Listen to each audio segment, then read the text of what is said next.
Hey, I'm JD, and welcome to another episode of Seen and Heard.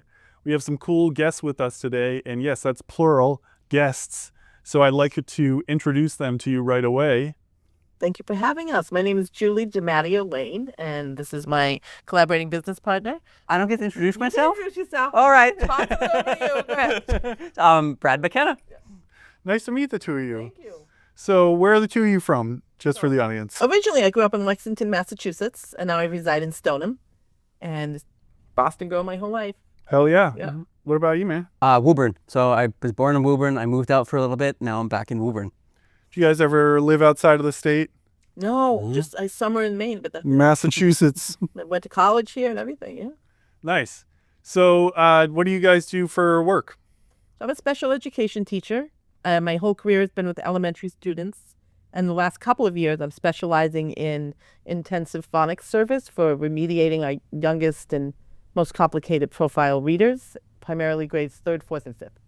What, you want to just kind of break that down a little bit? Yeah, Just- absolutely, for the audience. I always Yeah. looked at the teacher jargon there for a second. So That's all right. my job is very much focused on students that have very significant dyslexic profiles and working with them on breaking that reading code, breaking down the science of reading, understanding letters and sounds, and really getting them up to grade level with their reading skills. So these are kids that historically have just been frustrated with the way they're taught, are low on motivation, frustrated, and it's been really rewarding to kind of get that key that unlocks Oh, I'm what sure. they need for phonics, for reading and spelling. Is it kind of, I assume it's probably pretty case by case, or do you have like Very much so. do you have sort of a go-to kind of checklist that you kind of try first? Yeah, I like a have some framework? assessments that I do first to kind of gauge where kids are. By the time they come to me, that they've been through several teachers at this point at different levels of instruction, and very much their individual. It's very individualized, the instruction that I do with them. It's really rewarding work. I can For imagine. sure. And what do you do? So I'm a technology librarian. So that means I'm in charge of everything with a plug, I like to say. So I'm in charge of the hardware, the software, the website, all that stuff. I also do tech help sessions. Patrons can book an hour of my time, and I can help them with their phone or their iPad or just whatever they need. And it's been very fulfilling because it's that one place that people can turn to be able to learn about technology and not have to pay through the nose. So Oh, yeah, absolutely. it's great. It's very fulfilling.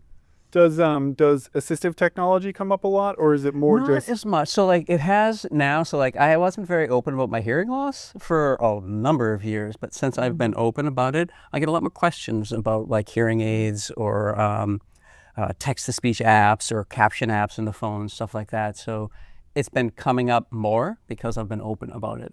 Imagine that. I know, right? It kind of comes like that. It's the whole seen and heard thing. Exactly. You know, once they know, they're kind of want to educate themselves. People are, inherently very curious. Yeah. Absolutely. Yeah. For sure. So, kind of piggybacking on that, do you guys kind of mind talking about your disability a little bit? Not at all. I'll start. Sure. So I was born, as far as my parents are aware, with typical hearing. And when I was about 3, I went from being a very gregarious, outgoing kid to shy, easily startled, not responding when my name was called. And that was kind of the clue that something was up. I didn't have any infections or fevers. There's no family history. They don't know where my hearing loss came from. It was literally overnight. That's wild. It was wild. And so it's been a degenerative sensory neural loss over the past 40 some odd years. And I'm very fortunate that hearing aids still give me enough of a benefit. And I'm also very lucky that my speech was very well developed prior to the hearing starting to go, which was the benefit for me as well. And again, speech therapies and everything over the years have helped also. But it was very, very sudden. And there's no other family member with hearing loss, including subsequent generations of cousins and my nieces and nephews and things like that. I have no idea. So that's wild. That's Yeah, a pretty really crazy. wild mystery. Yep. I mean, as far as just kind of growing up with that, Mm-hmm. how quickly did it start kind of regressing at all when you were So it's an unpredictable rate of loss, which has been kind of hovering like a gray cloud over my head my whole life. Sometimes I'll go several years with no dip in loss, and sometimes I'll notice almost overnight again, like, ooh, I'm not hearing ambient sounds like I used to, something's up. So from the age of about 3.5 to 6, it was pretty rapid. Left ear first, and then the right ear started probably around 4.5. So it was about a year in between getting those first hearing aids and then getting the second. And it was really I didn't notice it because I don't remember that time, but I know for my family it was very stressful because they just never knew minute to minute what was going to happen. And at that time, the recommendation was that they stop promoting my speech and instead shift to ASL and shift to complete deaf education. And my family felt very strongly that they wanted me to have the opportunity to continue as long as I could developing spoken language, being educated in a mainstream setting if possible for as long as we could go. So I was very lucky to have that advocacy. Oh, absolutely. Yeah, for sure. So as far as how you understand me speaking to you, is it, how much of it is lip reading? How much of it is hearing? That is such a great question. I have no idea Yeah. because I've never heard any other way. So I Right. know that I'm always focused on facial cues, lip reading, body language. And I know that I'm hearing your voice, but I'm not confident how clear your voice really is because I've never heard any other way. Right. And people will say to us often, oh, but you hear everything I say. I'm like, I don't know what I'm missing. So I think it's a combination of all of those skills plus the assistive technology. But I would love to know the answer to that. Yeah. Like how much of it is a genuine, authentic sound and how much of it is context clues Yeah. plus everything else. Great question. Yeah, it's interesting. I mean, we all use kind of like a concert of just modalities and assistive technology to kind of like do what we need to do. Absolutely. Like, for example, I have no movement below the shoulders. So when I'm using a computer, for example, like I've got a head mouse where I'm looking around, that's moving a mouse, I'm biting a thing to produce a left click. But then I also have voice commands and an on-screen keyboard. So those three things combined kind of get me to close to where I was prior to my spinal cord injury. And it's stuff like that I feel like people don't realize. Like, Sure. they don't realize that it takes multiple assistive technology. Hearing loss isn't just something that happens to both ears at the exact same time, the same rate. That disparation between the two. I mean, does that affect, like, do you ever feel like it affects your balance in any way, having different, hearing? I know that's really hard to answer because it's so intense. But absolutely, truthfully, we laugh all the time because we are not capable of walking in a straight line. If you watch us for any period of time on a sidewalk, one of us is going to crash into the other one. It's the funniest thing. It's like we just can't do it. Bounce off each other. Skating, bicycles, the ice in the winter, forget it. My vestibular system is a catastrophe. We'll get We're some going B-roll. down. We'll have to get some B-roll of that for you. Absolutely. Just kidding. All right. Do you want to kind of fill us in on sort of your experience? Yeah, so it's very different than Julie's. Yeah. So like my loss comes from my father. So my entire father's side has a congenital hearing loss. And so I failed my first hearing test at 5. And I didn't get my first set of hearing aids until I was 23. So Julie got hers right away. And the issue is it's almost reverse what Julie has. Everybody was talking about it in her family because she was the only one. My entire father's side, most of them, not everybody, but most people have hearing loss. If not, I don't remember my father without hearing aids, Right. but we didn't talk about it. We just did not talk about it growing up. And so my mom would always talk to my teachers before school and let them know that I might be missing things. And of course I did. And of course the teachers forgot. And so I just got really good at critically reading to make up for what I lost. I would be able to take keyword notes in school. So like a specific word, I would be able to go back to the index of the textbook and figure out what I missed. So yeah, I didn't get my first set of hearing aids until I was 23. When I moved to a quieter work environment, I couldn't hear my coworkers. And so, because I worked in a cube farm, so pretty lowly, right? Yeah. So I couldn't hear anybody. And they thought it was hilarious that they couldn't hear me, but that's a different topic.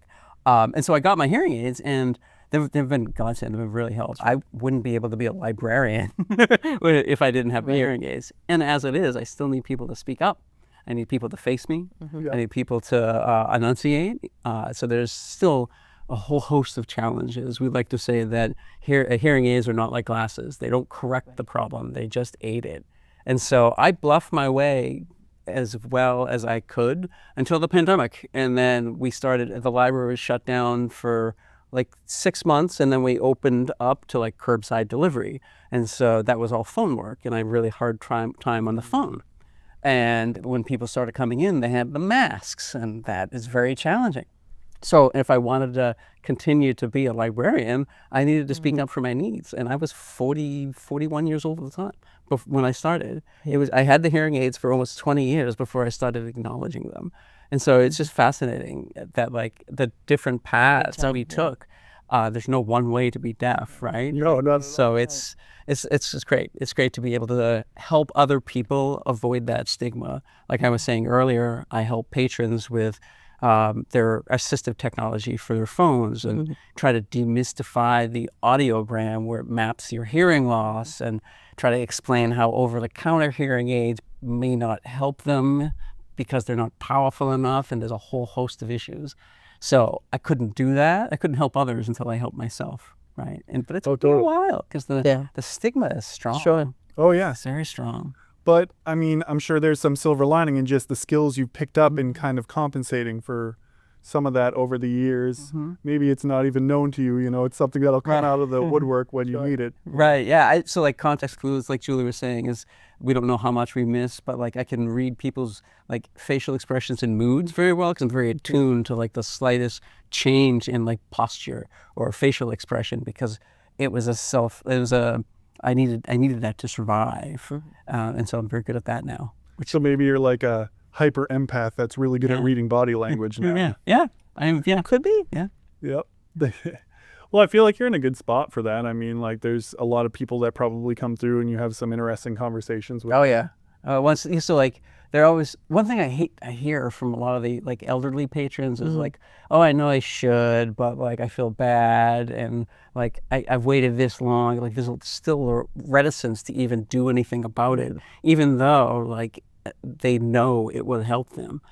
But like repeated conversations I think are going to help a lot of people because that's why we do like the show, right? Is we want to talk about it, we want to get that conversation going. Oh, absolutely. I mean, if you don't talk about it, it stays silent and nobody ever learns about it. Exactly.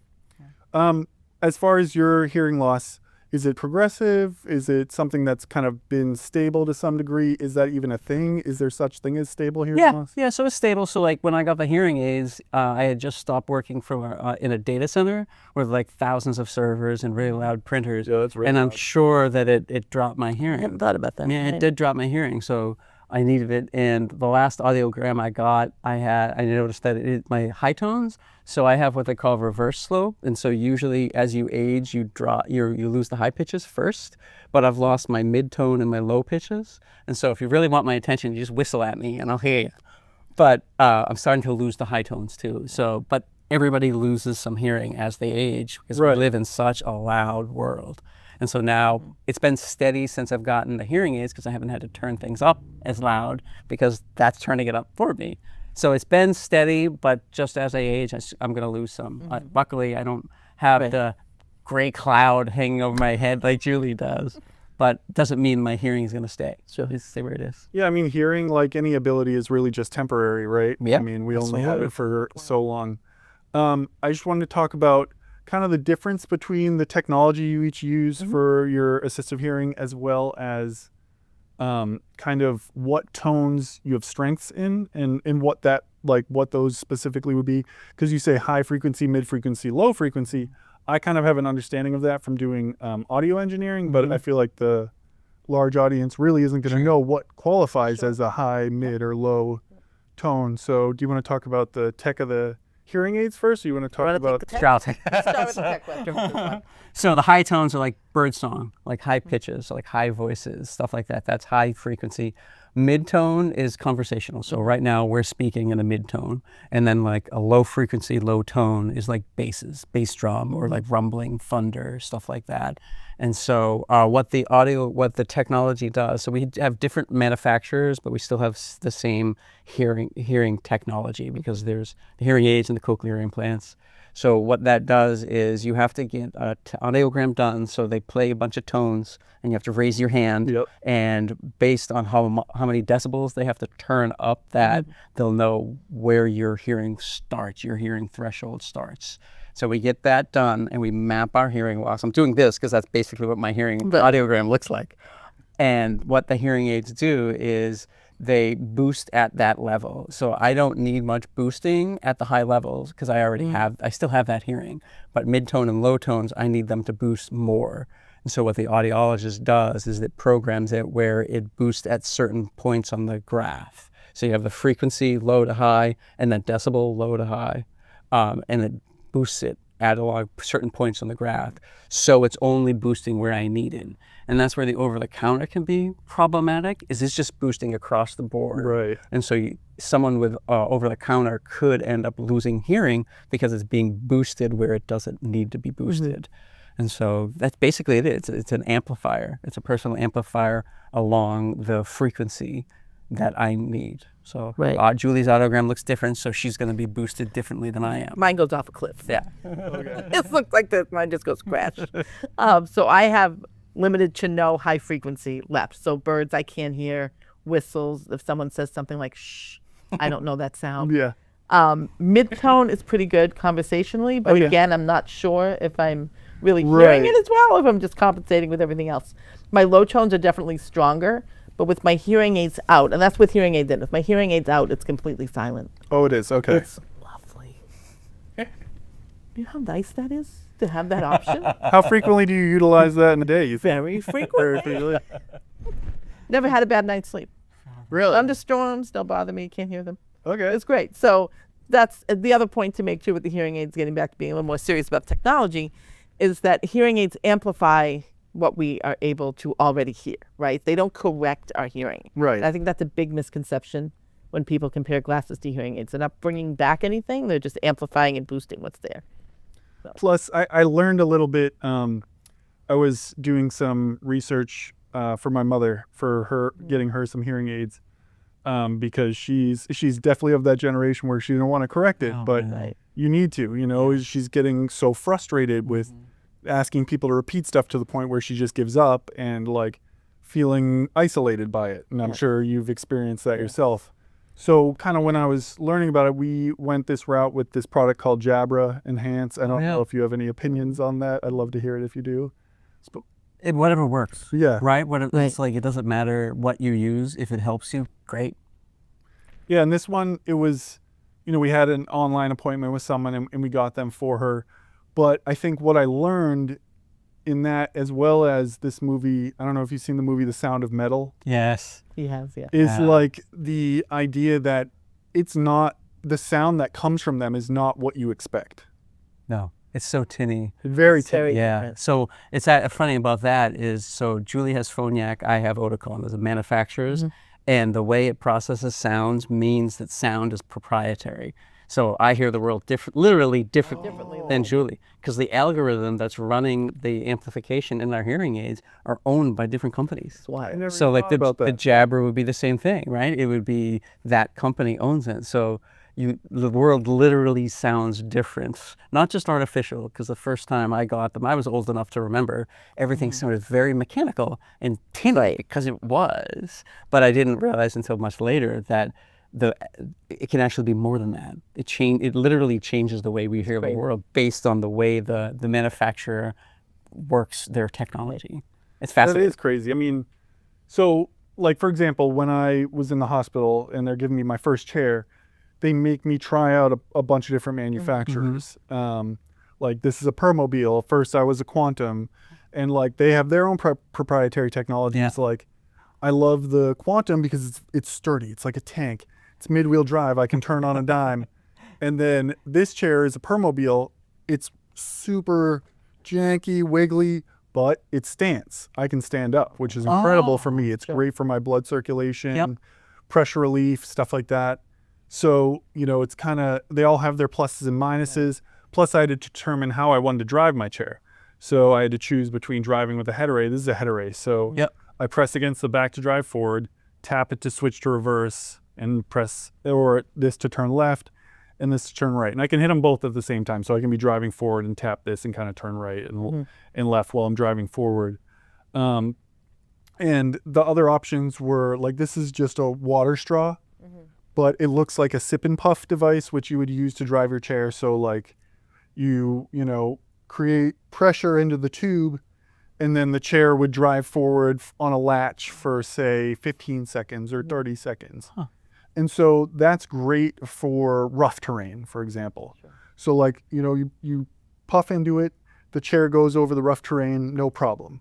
This chair, since I'm holding my head against it, Yeah. I start going over rough terrain, bounces my head off, Yeah. the chair's constantly stopping. Right. So like if I'm trying to ride on a trail, it's like stopping every like 2-3 seconds. Oh, jeez. And so there's that, and then there's also a chin drive. We're using a joystick with your chin to kind of push the chair around.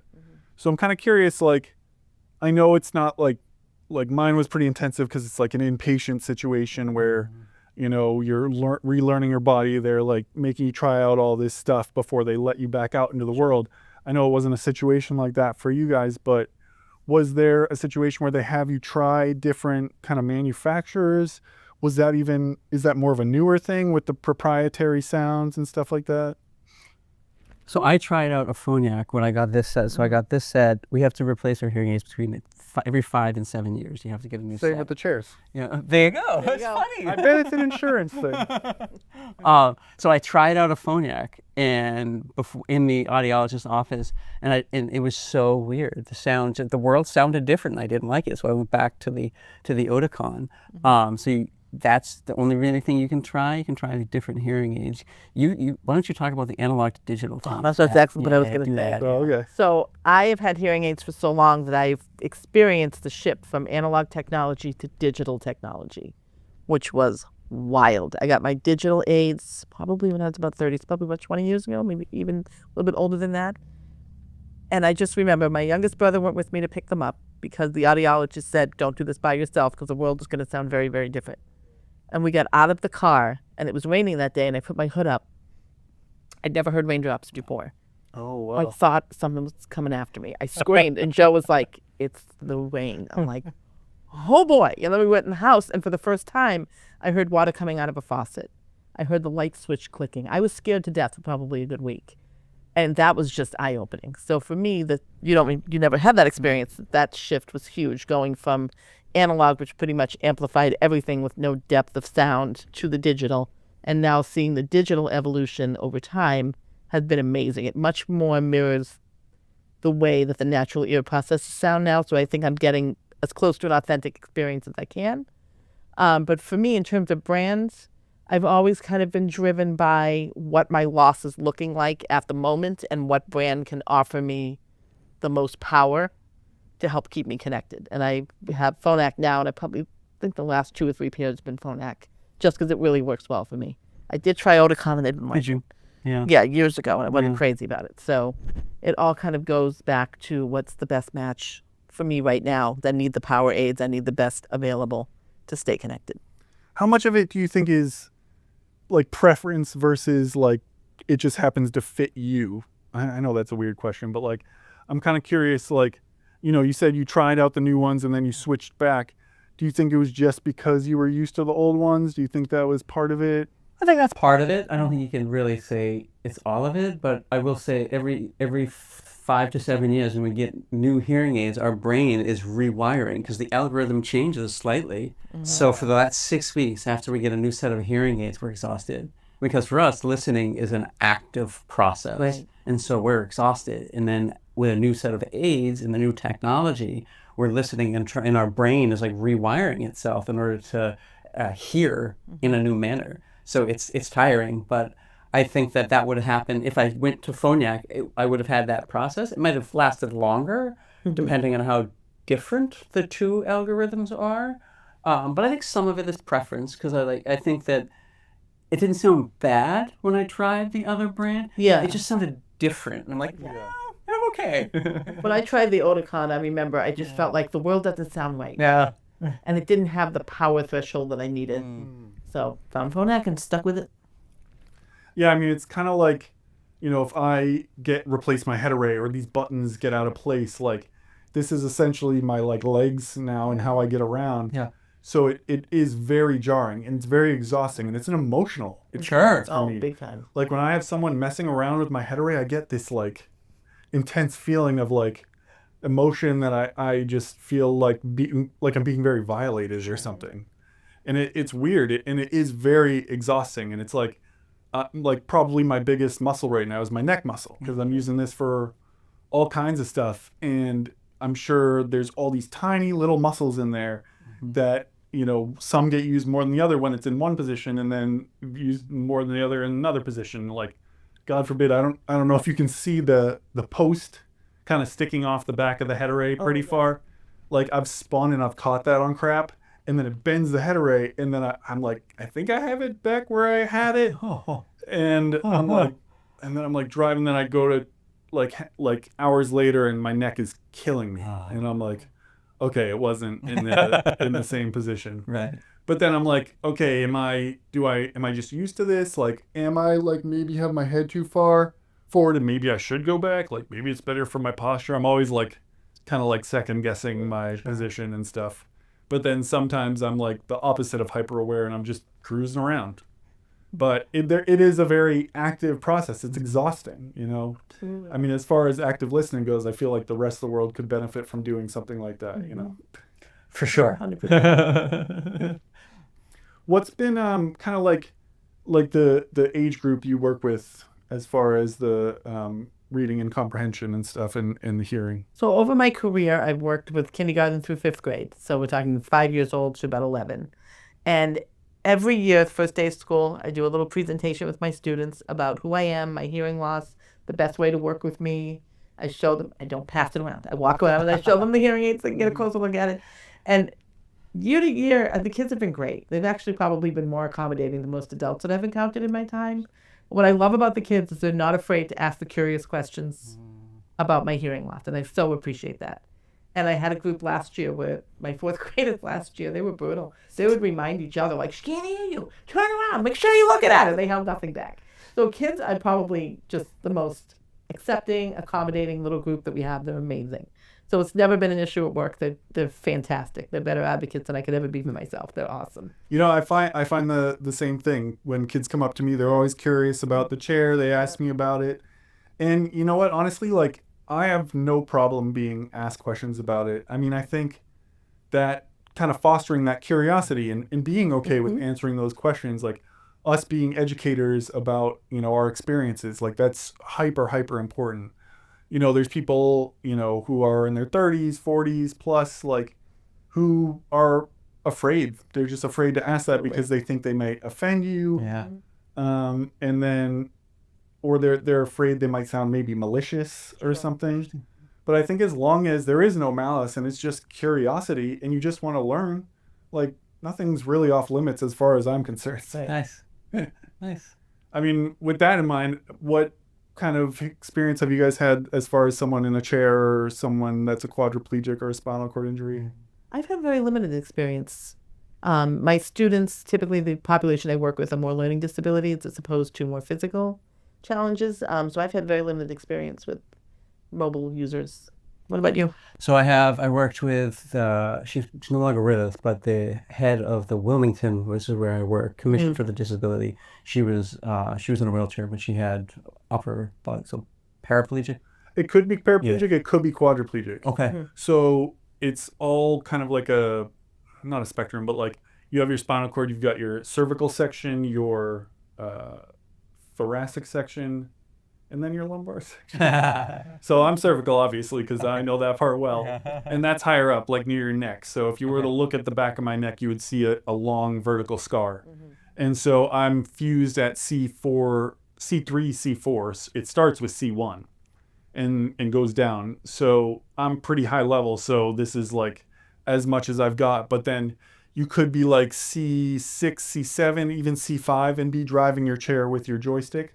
But if you look at their hands and their hands are like really tightened up in like a fist and they don't have good finger movement or no finger movement, they're a quadriplegic. Oh, okay. Okay. So like for a paraplegic, it's generally much lower. So I think T level, thoracic level. And then you'll probably have pretty good control from like the ribs up, but you might not have any core control. But then you might, some of those people do. Yeah. Like my, before having my spinal cord injury, which was in 2017, so about 8 years ago, I just kind of thought, there's quadriplegics who just can't move anything and are in a bed all the time, and then there's paraplegics who are zooming around in their chairs, and everything else is just maybe some other degenerative, disease or something like that. Yeah. And then I learned that like every spinal cord injury is as different as people are from each other, which I imagine is the same thing with any kind of degenerative hearing loss. Absolutely. Yeah, it's interesting. Yeah, it's so much nuance to any kind of disability. Oh yeah. That's why when people talk about cures and stuff like that, it's not really a thing. Like you can think about cures just as like to keep like hope afloat, but there are interventions that can help. You're never going to be that same person you were. I mean, you guys were kind of born with it essentially, so there's not necessarily, I mean, it is progressive, but it's not like a before time where you're like, oh wow, night and day. Whereas like for me, I have a very like night and day, like I had to grieve essentially my death. Absolutely. And then like kind of rebirth myself as this quadriplegic JD. And Sure. I think a lot of people don't understand how like individualized those can be, and how there is a massive difference between like having it your whole life versus like experiencing it in like a split second. And like someone who is in a chair their whole life, that's all they know. It's not like you're offending them by saying I'm going to go for a run or something. Like whereas someone who had the injury later on might get that twinge of, I used to run. Sure. Not that someone who's been in a chair their whole life isn't going to have that urge to want to do something. It's just like you don't have that feeling necessarily to reference back to. Right. So I always find it interesting to talk to people who are on both sides of that, kind of like, was it a split second thing? Was it a slow degenerative thing?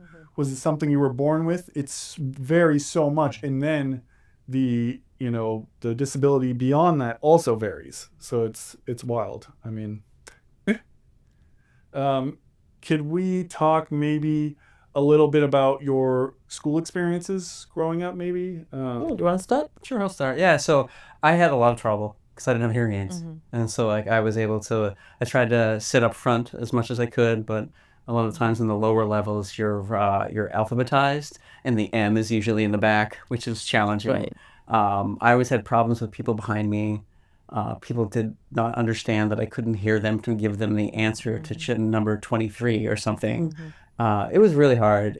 So I have a master's in library information science, and that schooling was the first time I had hearing aids. And so I thought it was a world of difference, but they just amplify, they don't clarify. Right. And so I still had problems with people behind me. I could hear they said something, but I couldn't hear what it was. And the active listening part, that doesn't change. So the school environment is very challenging because you're having to like really actively listen all the time. And so for having the experience with hearing aids and without, it's still the same because the hearing loss is still there. So the challenges are there. I don't know. It's fascinating to think about, like, would I be such a big reader if I was? Because like reading is how I got through school because I couldn't hear the teacher all the time. So it's fascinating to think about that kind of thing. It's like if I had the hearing aids like when Julie got them, when I needed them at 5, how would my life be different? But you can't really dwell on that. So I think school is hard. School is it's a very challenging setting, even with the hearing aids, but definitely much more. So you had them throughout, right? Yeah, my experience is very different. I was the first mainstream, they called it mainstream then, special education student in the public school district where I went as a child. And that was interesting from my parents' perspective because no one really knew what to do with me.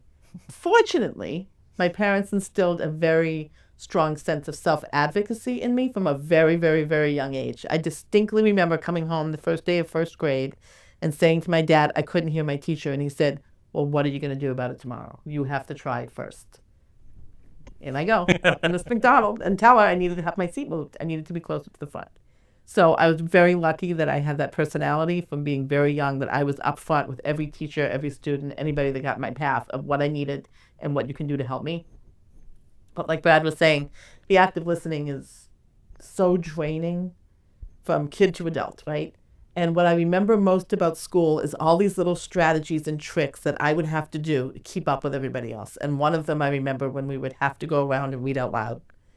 I would listen and I sit and I try and figure out when my turn would be, and I count the paragraphs in the social studies book, and I'd be straining to hear what the last word was and hoping I wasn't called on next. I mean, all of that little things that I had to do that at the time I thought everybody did. Yeah, that's a puzzle. Right? So it was just this constant jockeying of how am I going to navigate this hearing world that's not designed for me in this mainstream setting. And at the time, we didn't have FM systems yet. There weren't captioning systems. There was nothing. It was me and my hearing aids against the wall in elementary school. What's an FM system? An FM system is an assistive listening system that amplifies someone's voice. So it was very rudimentary technology back in the 80s and 90s when it finally came out, where the speaker would have a microphone and like this giant box, and I would have the giant box with a neck loop, and I would be able to hear the person louder from when they were speaking. Now with Bluetooth technology, it's greater. Now I have an accommodation at work. I use a Roger mic pen, which is a tiny little thing about this big, Okay. that has different settings. I can put it on the center of the table, and it has multiple microphones, and it streams right to my hearing aid. Oh, wow. So as people are talking, I can hear it very clearly. But back then, it was like these rudimentary amplification systems, and I always felt weird about it because you had this big great box next to you, and nothing else did, and it was just awkward. That started like middle school, high school, and then when I went to college, I essentially ignored all of it because I didn't want to be, different in college. But what I did use, they had a people that would be note takers for people with hearing loss, which was great for the 8 a.m. biology watch. Never saw me. You saw me around 8:45. Get the notes. See ya. Out they go. So sorry, Mom and Dad.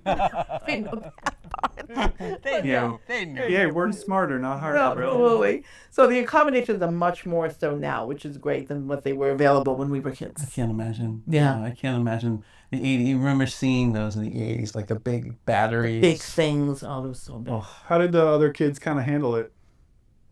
Kids were not kind. No. I wouldn't say that we have the curious, kind children then that we seem to have now. I think tolerance is much more accepted. People are much more open and talking about the differences, and it's just a different kind of feel that I've seen in my 30 years of teaching. It's much different than how we grew up. I don't know if you would agree. I think so. I think more curious. People are kinder and curious now. It's more, we're exposed to many different ways of living now, right? So I think that before, when it was just Julie with her weird box, Right. that was the only thing that they saw that was different from them. But now you see people in wheelchairs, you see blind people, see people of different colors, everything. So it's a much more global community, and I think that is helping make people more tolerant. Absolutely. Did either of you have any teachers that were particularly great that worked hard to kind of meet you and make it work for you, or was it, yeah? I did. One of the reasons I became a teacher was my kindergarten teacher. This fantastic lady. She was so cool. And she really helped me step into my own power, even at 5 years old. She helped a lot with the self-advocacy and helping me teach other people about my hearing loss and kind of how to navigate things socially. She was tremendous. Hell yeah.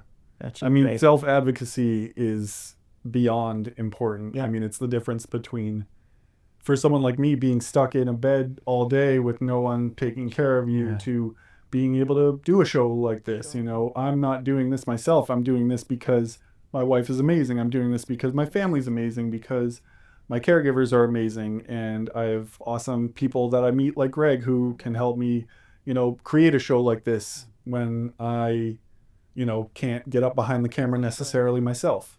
I mean, once we're done with this, I'll take it back and edit it myself using the tech I was telling you about. So it's not going to be really quick, but But, it is crazy important to kind of speak up for yourself and know your needs, know yourself, learn yourself.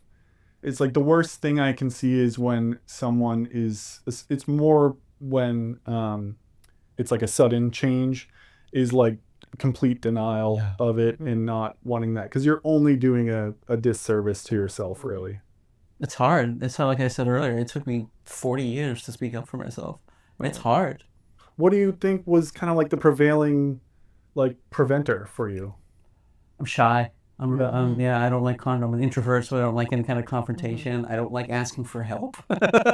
So all those things, right? Like putting myself out there, asking people to speak up or repeat themselves. So it's just, just being, I guess, more confident. And It took me a long time to get to that point. Right. And so now I won't shut up about it. Yeah. I'm curious if either of you ever played sports and what the experience would have been like as far as like team sports. I did. I ran track in high school and through the shot put, and it's just really loud in that indoor track dome. It really gets loud in there. It was hard to Too bad echoey. Yeah, for sure. So that was my extent of official sports in high school. But I was a musician, so I was involved with orchestra and band and marching band and things like that. And where it would get tricky would be all of the outdoor events if it started to rain. So we couldn't have a hood with a band uniform. Right. And these very sensitive to rain. So that was always a little bit of a trick of having, a plastic bag in my pocket or something that I could slip them out and put them in, or things like that. So that's where it got a little sticky for me as the weather changes. Same thing with outdoor track. If it was raining, just have to have a backup plan. But other than that, I think it was just one of those things. I don't know what the world is like without my hearing aid, and I don't know how to navigate the world any differently. So I'm not sure if I could even speak to if it was a challenge or not, because I'd never done it with hearing versus without. What about you? I was too shy. I was a shy bookworm as a kid, so Yeah. sports were not anything I was interested Right. in. Did you ever read comic books? Oh yeah, that's how I started. Me too. I write comics actually. Yeah. Oh, do you? So I'll give you my card. I've got Yeah, free fine. ones for you to check it out. That's awesome. That's cool. It's more, I really only started like last year here. I'm going to have a little spasm. I'll just show you kind of what that looks like. I felt it coming on, so I was just going to do it. Yeah. But yeah, it's just an involuntary muscle spasm because my body's like, you've been sitting still too long. I'm like, all right. But yeah, it was interesting actually early on in my injury when I would have spasms like that and people would be like, oh my God, you're moving your foot. Oh my God, you're moving your hands. I'm like, no, well, not voluntarily. And that's the weird thing is it kind of makes me think of how you were talking about how you're not sure if it's like the context, if it's the lip reading, if it's the hearing that's allowing you to kind of understand what someone's saying.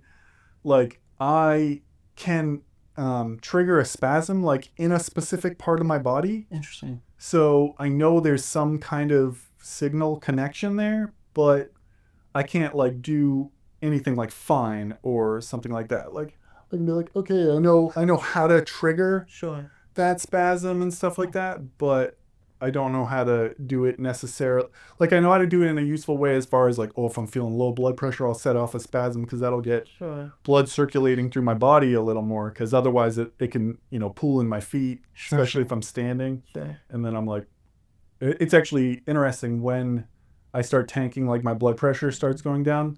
What I lose first is my hearing. Oh. And it goes away completely. Interesting. And then black bars will kind of come in from the top and bottom. But before that, everything that's like bright will get really bright too. Huh. But it like takes a second for my hearing to come back. It's very strange. And then it's very muffled, kind of how they show it in the movies when like someone's coming back, it's like very muffled, and then it comes clearer and clearer, and I'm like, whoa. And I'm hearing all the ambient sounds, and I'm like, oh my God. I mean, I wonder if that's not too different from like getting a different hearing aid for the first time. Where you're like, For sure. oh my God. For sure. That shift from analog to digital Yeah. was overwhelming. Because how did the analog wasn't the box, or was that there was also smaller analog ones? Yeah, that was what was available at the time. And I believe the analog technology was amplifying everything to the same level, and it didn't have that nuances that we have now with the digital technology. And I missed a lot of ambient sounds. I just didn't know they existed. So it was literally just an amp. Yeah. Like that happened to fit for you. Okay. Yeah, man, that's barbaric, I guess. Compared to what we have now, at least. Yep, big time.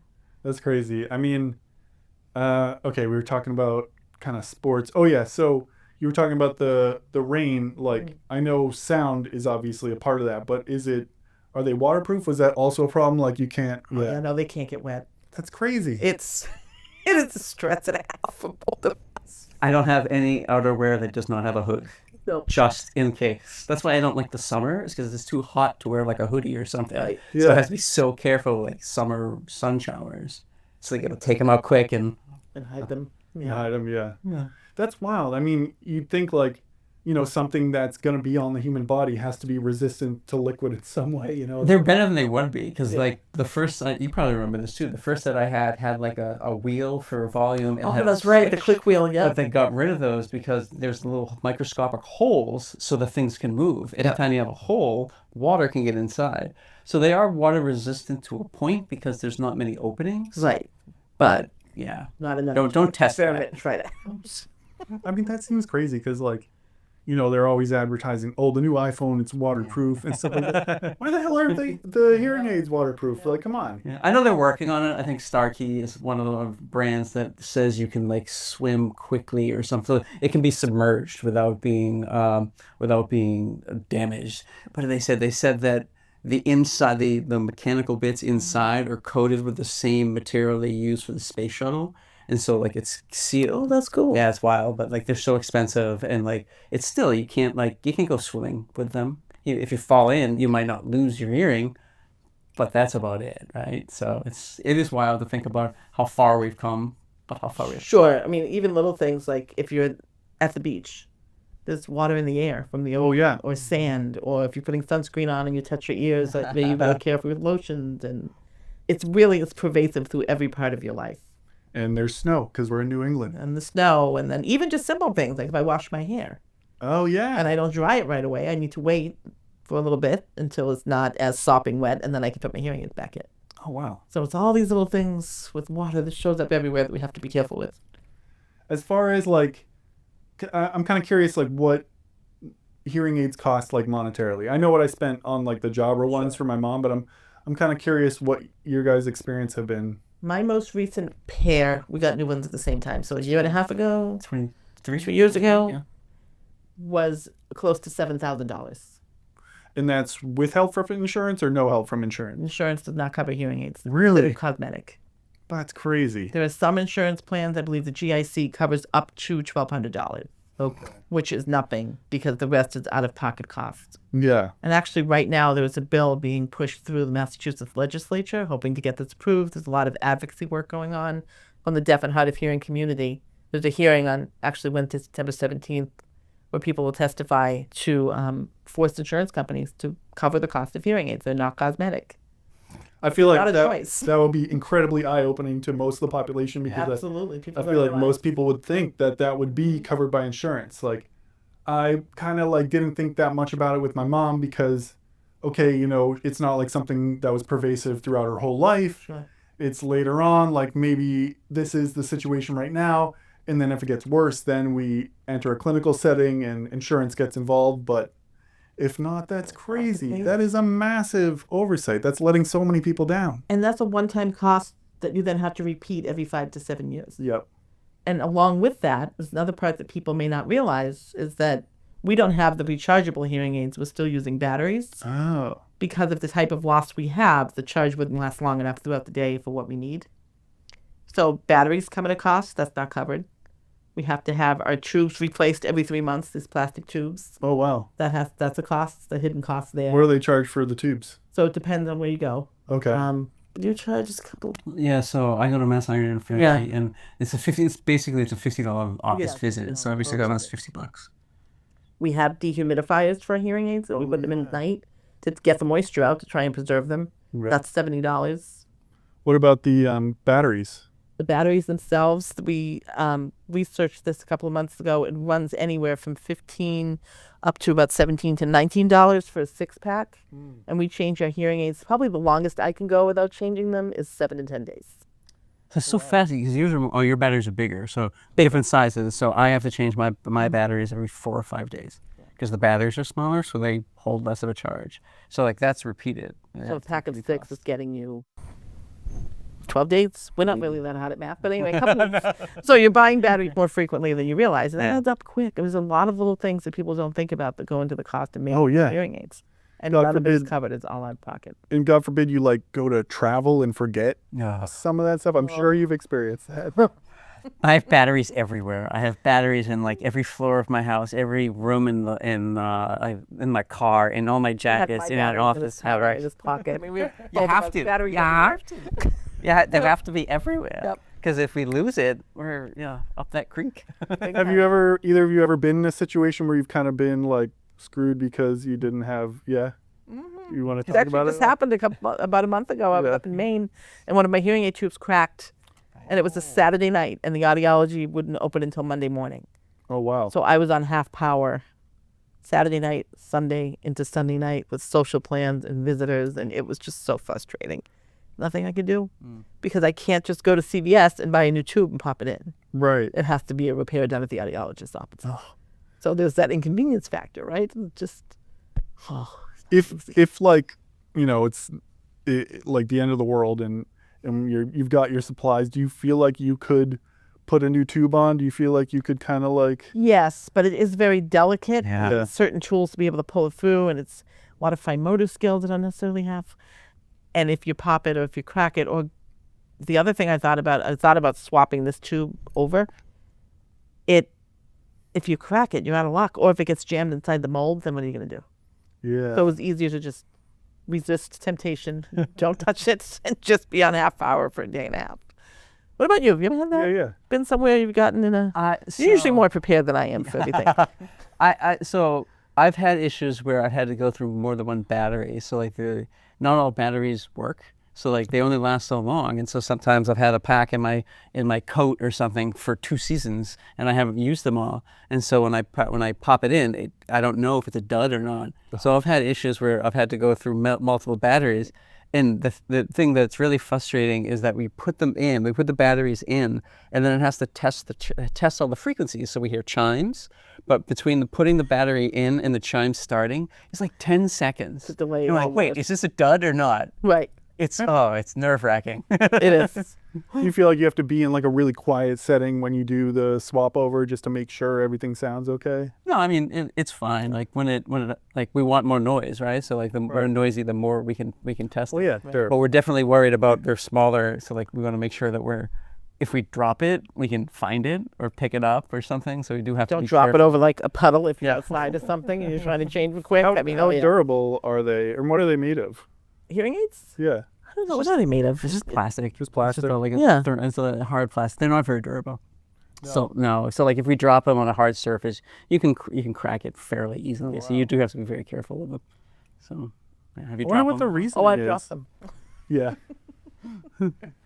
And you right away, you drop it, you put it in, you're like, oh man, this doesn't sound right. I've been lucky so far that I haven't had an instance where it's been crackly, but when you drop it, that feeling of panic, it's like my soul just leaves my body when I see it. It's like slow motion. I'm like, Oh my God. Yep. I mean, traveling for me is like very stressful because, getting the chair onto the airplane and it's a whole process. They got to put you in like an aisle chair. I'm 6'4", so the aisle chairs don't really fit me. I'm like an octopus in a teacup, like going down the aisle, and they got to lift you over. It's a whole thing. First to get on, last to get off. So the flight's like hour or 2 hours longer just because the amount of time you're sitting in there and like wondering that whole thing. It's like such a stressful experience. I can imagine there's some degree of that with you as far as like, oh, I'm moving away from my home base where all my stuff is. Like, do I have everything? What did I forget? Like, does being on an airplane like hurt? Is it more painful because of the, well, I don't know, because it's not like your ear construction is different necessarily, right? right. Sometimes when they pressurize the cabin, that can be uncomfortable when your ears pop because they won't pop because there's no airflow when we have our moldings in. Oh yeah. And so there's that. The stress comes in mishearing something and in the intercoms and at the gate especially. Like you can't. They're so bad. Oh yeah. Like you can't. I can't. So like it's always like I always have that battle. Do I talk to the gate agent and self-identify and say, hey, look, I might not be able to hear when my group is boarding, or like when you're on the airplane, do you want to talk to the airline attendant? Like, okay, I have hard of hearing, so if there's an emergency, stress makes hearing worse. So, so like if there's an emergency, I need to make sure that the person who's giving directions knows that I might need a little bit more, and I don't always do it because it's uncomfortable to do. So not so much the physical aspect, but like the mental aspect of being on the plane. It's stressful. I'm the complete opposite. Yeah. I march right up to that desk and I say, listen, here's how this is going to go. Here's what I am. Here's what I need. Here's how we're going to do this. I just lay it right out because why put myself through that mental anguish? Yeah, that's 5 like minutes of self-advocacy training from a young age. And I always say, don't put me in the exit row. I'm not you want the exit row because I'm not going to be able to follow the directions. And they laugh and you lighten it up and we all move on. I don't really travel by myself for safety reasons, just to make sure that I have that backup, even though I am such a strong self-advocate. I always feel a little more comfortable having at least one person with typical hearing with me Yeah. when I can. Because why the hell not? Why not? Why not take Definitely. that little ease of stress? Yeah, in it? absolutely. How are you guys, like, how's your experience with like digital sounds? Like hearing from a digital, like a speaker, like an intercom. I know those are notoriously crappy, but like, or you're watching TV at home, like how does that kind of affect your hearing aids? Like different digital sounds, like, oh, like really nice surround sound system is much nicer and easier to hear than like a crappy intercom. I don't know if you can talk about any of that. Obviously, we don't watch TV without the captions. Yeah. We need the captions. Depends on the quality of the technology. Like you're saying, like the intercom to like an apartment building, you're not going to hear anything. Right. But the technology has gotten really good. I've often wondered how a surround sound system would work for me. I don't have one, so and I don't know if I've never been in a place that has them. So Well, movie theaters, right? Would that I be guess movie theaters. yeah. They don't help me at all. No, not at all. It's too loud. Oh, I'm too destroyed. That's another thing, right? So I need the captions. Yeah, if it's really too not doing loud, much for me. it's too Right. loud for us. Right. Yeah, what's it like going to a movie theater? Are That's you guys able to enjoy it? Do you I'm have not to a have, huge fan. yeah. It's a lot. It's really loud and I don't have the control over the volume. And now that there are assistive captioning devices, they don't always work either, but it helps a little bit. So we can goes in the cup holder. It's got like a, what do you call it? It's an arm. It's Like a a flexible arm. gooseneck arm thing. And you can flip it up. So it's a little screen here and the movie's here. So you can have the captions to back up what's happening. But even that is not that comfortable. So for me, I'd much rather watch something at home with my captions and relax. So I find it too loud and stressful. I feel like that's going to mess with your eyes looking at two different depths. Yep. Like, Oh, some sure. really close Absolutely. and some really far. Like that would mess me up. I mean, I totally get the stress too, like causing the making it harder to hear because the more stressed out I get, the more stiff and Oh, spastic sure. I get too. It is like, it's such a self-fulfilling prophecy Yeah. in a way with some of those things. A frustration that I have, yours don't have this, luckily. Oh yeah. And you're going to help me with technology because I mess it up every time. But there's something in my hearing aid, so he's going to tell you what it is because I don't remember. But if I'm in a really loud environment, like at a football game stadium or at a concert, my hearing aids shut themselves down and I can't control that volume to turn it back up again. Oh. It's compressor it's technology. What is it Most of called? what you're talking about is the directional mic. So we have more than one microphone in each aid. So there's at least 4. So 2 pointing back, 2 pointing forward. And there's AI in all hearing aids now. And what it's trying to do is it's trying to shut down the level of the hearing behind you if you're talking to someone. So the front-facing mics have more of an input than the back-facing mics. But so like that's usually what's happening. So it compresses, so that's a form of compression, squishes right? it. And so that's what it's doing. It's constantly monitoring the environment. And if you're in a loud, like background noise is really hard for us because without our hearing aids, we don't hear it. So our brain isn't used to filtering out background noise. And so that's kind of what the hearing aids are trying to do. And it's so frustrating when you're at a concert because you want to hear the music. But because of all the cheering and the crowd noise, the hearing aids make the decision for me to cut the volume in half. So that's not super enjoyable, which ties back to your question about surround sound and hearing digitally in a different way. That's really hard. Yeah, that's interesting. I mean, did you notice kind of the AI getting better as far as like knowing where to focus the sound over time, or like with the new generations of hearing aids? I haven't noticed anything in particular, but my loss is quite severe. So I can't really compare Yeah. sound to sound. What about you? So I had a set of hearing aids in 2016 that would do more than than turn down the volume. It would shut off the back hearing aids. And so I would be walking, talking to somebody, and the wind would blow, and it would shut off the back microphones. And so like having your hearing cut in half is that's very disorienting. frustrating. So luckily the company did away with that. But that's the only experience I had with like AI not trying to make decisions for you that were the best. Right. And we can't override that. Right. Oh, you can't. No, it's all in the chip, so it's all baked into the algorithm again. You think there's going to be a time when you're talking to like an AI in your ear, telling them, "Hey, you know what? You turn that down a little too much," or something like that. So there's an app. So every hearing aid manufacturer has an app, and a lot of the new apps have certain settings where you can manually adjust it. If you're in like a concert or something, you can turn a preset setting on that adjusts the microphones and the volume for different microphones. So maybe. And like it's all about talking to the AI now, so I wouldn't be surprised. So like, hey, hearing aids, do this.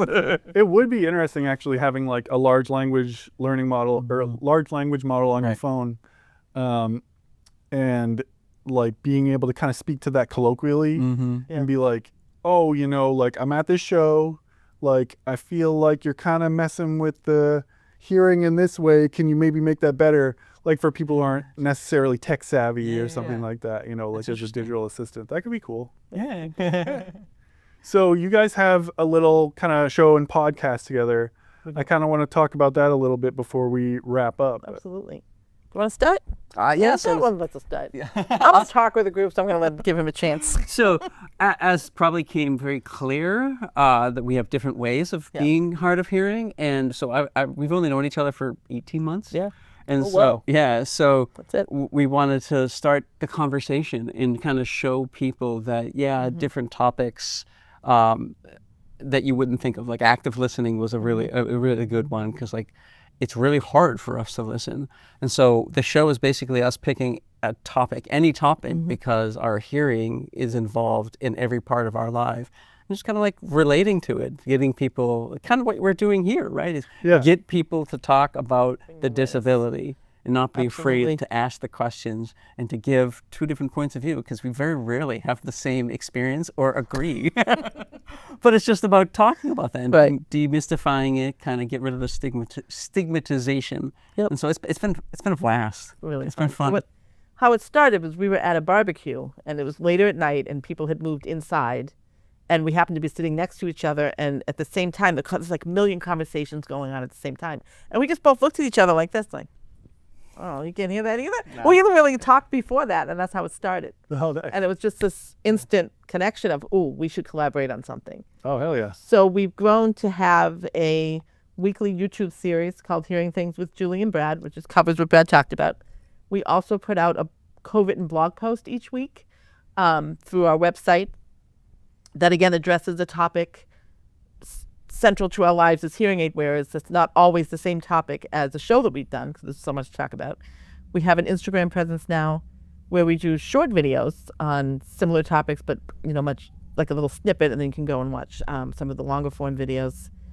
And what else are we doing? And we're going to shift our videos. We're going to keep making the videos. We're going to shift it to recording them as podcasts also, so we can kind of get out in that mode for people that want to listen to us driving to work. Not everyone has the time to sit and sit in front of a video and watch that, so we're transitioning to that. And our website, we formed our company in May. We're very excited. So you can find all of our content at dttproductions.com, short for Down the Tubes Productions, named after our hearing tubes. And that's where you can see all of our Instagram videos, blog posts, weekly series videos. It's been a lot of fun. Awesome. How many episodes kind of have you done? What are we up to now? We've recorded 68, 69. I think we've released, I think we're at like 64, 65. Yep. So like we want to keep that weekly schedule consistent. And so we record a bunch at a time. And they're usually like 15 minutes or so. Sometimes we'll interview different people. They'll run a little bit longer. And there's usually like a half an hour or so. But so we've been like a year and a half now. It's been fun. It's been a lot of fun. And we're having a blast. We're having an impact too. We get plenty of comments like people, I didn't know that was a challenge for you, right? I'm sure you have similar experiences with this show. It's like, actually my last episode was my first time interviewing a guy who also had a spinal cord injury. Oh, wow. So it was really interesting to talk. Right? Like I'm sure you guys had, talking about the crazy differences in our injury, even though if you saw us in a room together, you would assume we're pretty similar. I mean, he's driving with a joystick, but he's only like one level lower than me, and how different that can be. I mean, Well, another crazy thing is, I'm C3, like I said. I know a guy who's C3 who doesn't use any assistive technology and is walking around because, there's a lot of different reasons this could be happening. But one of the things we think is he was being prescribed ketamine for depression before he was hit by, I think he was working construction and was hit by a car. And that is a very aggressive neuroregeneration drug. Huh. So they think it might have, in that acute phase, really helped those nerves regenerate before all the scar tissue had formed. Because the scar tissue is what prevents a lot of the axons from regenerating, which prevents us from healing ourselves internally. And so, it's weird. So let me clarify. He doesn't walk around with anything, but you could tell. He looks drunk, essentially, when he walks around. And the crazy thing is he has the same sensation as me. So my sensation stops probably a little below the collarbones, somewhere in between collarbones and nipples, and goes straight across. Huh. And he's the same way. So try to imagine walking around and grabbing stuff and not really being able to feel that. No, that's wild. It is wild. But I imagine there's aspects of that would resonate as far as your hearing and balance and being able, like you were talking about. Sure. It is crazy how different, but there can be similarities between them too. For sure. And what we really appreciate having each other is having someone that can empathize. We have wonderful friends and family, of an incredible support network that can sympathize with us. Right. But to have someone that can empathize, it makes such a huge difference. There's no substitute for it. There's no substitute. Oh, no, not at all. There is something, I don't even know how to describe it. It's like a feeling inside when you walk into one of those conversations with someone that's in a similar thing, and you're like, yeah, it's like your souls are talking to each other in a way, I describe it as finally being able to exhale. Yeah, that's a good way of putting The it. best way to put it. Because it does feel like something's being kind of lifted off you. Yeah. You're letting that air out, like something that you've been holding on to, Even just something silly. We were driving the other day, and my right hearing aid was doing something. I got one hand on the steering wheel, and I just whipped it out of my ear. I'm like, would you fix this, please? And then you exactly flip open the battery cage, fix it, give it back to me. Just having someone that gets it without having to describe it or go through it, See, but would that work in valuable. reverse? What's that? Would that work in reverse if he was having the issue? Oh, yeah, sure. All right, yeah. We beat you at the hard time, but when it comes to hearing related things. Yeah. Okay, I thought you were the tech expert. No, oh no. Basic things I could fix. I could change your battery to fix that. Hell yeah. Yep. I guess that comes from the self-advocacy. You learn what you need. You learn to be able to take care of yourself as much as you can because that's important. For sure. Well, it's been really awesome having you guys on here. Thank you. I kind of wanted to know if there's anything that I misspoke about or that that you wanted to express that I didn't ask about, or if there's maybe a message you wanted to leave people with as far as hearing impairment goes. I know I'm kind of putting you on the spot with that one. I know. I don't think you missed anything. If anything, I was going to say you asked some really pointed, thoughtful questions that I hadn't thought about as someone with hearing loss. It was really interesting. Some of the things you brought up was actually very much appreciated on our end. Thank you. So it was really well thought out and different from things that we talk about. Yeah, it's interesting when you come across someone else has to overcome something. There's differences, but there's a lot of parallel similarities that we can find, and it also unlocks, I think, new perspectives as far as the way you look at things. It's like, oh, just because of my spasm being involuntary and amping up with my stress, there's similar things with your hearing, and it's that's something I never ever would have thought of. Yeah. But it's been amazing having you on here as guests. I loved this conversation we had. Thank you. It was fun. We loved it. Thank you Thank you very so much for much. having us. Really appreciate it. It's been a lot of fun for me to be on the other side of the interview for a change. Oh yeah. Because usually I'm the one running the show and asking questions of other people. It's kind of a nice treat to sit back and be showcased for a little bit for a change, Hell yeah. For doing that. It was great. Well, thank you everyone for joining us today on the show. Come back, see another episode of Seen and Heard when we're back. We'll see you on the next one.